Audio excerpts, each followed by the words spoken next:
Lord Krishna's philosophy. Srikrishna పరమాత్మ తత్వం నిష్కామ కర్మ గురించి, ఈ ప్రపంచంలో ఉండడం గురించి ఇలా చెప్తుంది. మురికి నీటి మడుగులో పెరిగే తామరాకు తన పరిసరాలతో అంటనట్లు ఉండాలి. అంటే మీరు దాని ప్రభావానికి లోను కావద్దని అర్థం.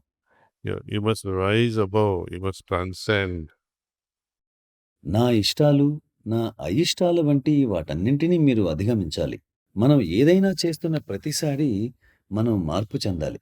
మనం ఏది చేస్తున్నా దానిలో ఇష్టాయిష్టాలు ఉంటాయి. మధ్యలో దానికి చాలా తటస్థంగా మరోటి ఉంటుంది. కానీ ఈ నిరంతర భాషణం ఎప్పుడూ ఉంటుంది. ధ్యానం. ఓహ్! దాజీ సాధారణంగా 25 నిమిషాలు ధ్యానం చేయిస్తారు. కానీ ఈరోజు 50 నిమిషాలు చేశారు. ఇలా అంతరంగంలో జరుగుతూ ఉంటుంది. నాకు ఇది ఇష్టం లేదు.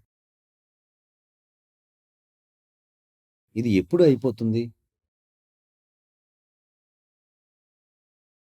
బాబూజీ, దయచేసి మాకు సహాయం చేయండి. ఈ సిట్టింగును ఆపమని ఆయనతో చెప్పండి అని ప్రార్థిస్తారు.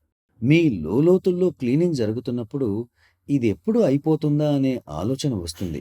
కానీ మీరు అలాగే ధ్యానాన్ని కొనసాగిస్తే ఆ సొరంగపు చివరికి వెళ్ళి ఒక అద్భుతమైన స్థితిని పొందుతారు. మీరు దాన్ని వివరించలేరు. కాబట్టి శరణాగతిని పొందడమే సులువైన పని. ఒక సిట్టింగు గురించి నిర్ణయించి ఇది నాకు నచ్చింది, నచ్చలేదు అనే నిర్ధారణకు రావద్దు. అదేమిటో అదే అది. కేవలం గమనించండి.